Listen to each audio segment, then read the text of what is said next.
Seriously. School जाते हो पढ़ते तो कुछ हो नहीं, ढकोसले ढोंगी इंसान। स्कूल जाके बस कॉपी भी पूरी नहीं बना रहा है, सर होमवर्क के लिए हमें, सर हमें ना फाइल सबमिट करनी है, हमें कॉपी सबमिट करनी है, कर कुछ रहा नहीं है, सिर्फ रो रहा है। हाँ यस, हाँ। अब पहले जरा कंस्ट्रेंट मोशन सुनिए। अब आप लोग तो, as I know that you all are CBSE or ICSE board students or any particular state board student, and you all know well English, better English than me. So now it's your turn. I'm going to ask you certain questions. The first question is, what is the meaning of constraint? क्योंकि जैसी अंग्रेजी समझोगे वैसी समझ आ जाएगा topic. हाँ, school going हो ना, बताओ। ICSE कंस्ट्रेंट का मतलब क्या होता है, जरा देखें। अब बच्चे करेंगे डिक्शनरी खोल लेते हैं इज्जत कमाना है, चपोड़ा बनना है, यस, रोकना, यस, जरा देखा जाए। कंस्ट्रेंट, रिस्ट्रिक्शन, नाइस वन, रुकावट, लिमिटेशन, वेरी गुड।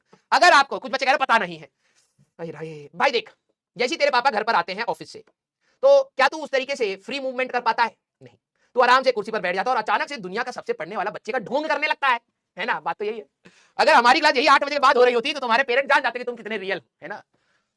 एक्चुअली में क्या है कि आपके पापा के आते ही आपके अंदर से भाई साहब टॉपर निकल आता है ना? कॉपी बैठे हुए, कॉपी है बिल्कुल सॉल्व कर रहे हैं, आप देख रहे हैं, बस 10 बजे जैसे ही पापा टीवी चलाएंगे तो धीरे धीरे घूमते घामते आ जाएंगे। मम्मी बहुत पढ़ लिया है, आप खाना दे दो, और किसी बहाने से टीवी के सामने बैठ करके, हाँ ये क्या हो रहा है दुनिया में, अरे नीचे की हेडलाइन पढ़ रहे हैं, हाँ, और फिर आके क्लास में स्पैम कर रहे हैं, है ना? जब तक पापा नहा धो के खाने की टेबल पर नहीं बैठते तब तक आपकी पढ़ाई चलती है, और जैसे ही पापा खाना स्टार्ट करे तब तक हमारा इंटरप्रेटर भी बिल्कुल मस्त टहलते टहलते आ जाता है।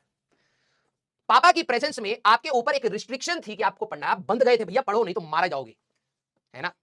यस। मम्मी के केस में भी हो सकता है कईयों का, ठीक है। कंस्ट्रेंट मोशन मतलब, अब समझना, कंस्ट्रेंट रिलेशन मतलब हमारे पास एक रुकावट है,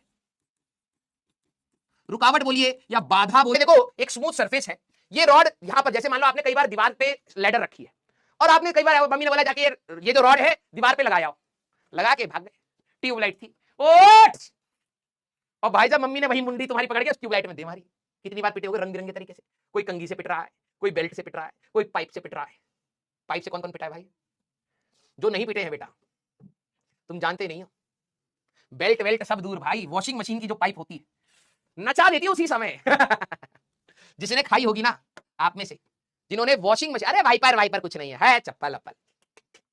तुम्हें लगता है तुम्हें कथकली नहीं आता, एक बार तुम्हारे पापा मम्मी किसी दिन वॉशिंग मशीन की पाइप से पीट दे, भाई साहब तुम उसी समय बिल्कुल नाच जाओगे कौन कौन पिटा है? Very good. अभी वाइपर वाइपर छोटी मोटी चीजें, हम लोगों के पापा मारते थे तो इससे मारते थे, वॉशिंग मशीन की पाइप से, जिससे पानी भरते थे उसी को निकाल लेते, हम ऐसे चिल्लाते थे बिल्कुल घोड़े के, पापा को बिल्कुल फील आता था कि भाई हम घोड़ा दौड़ा।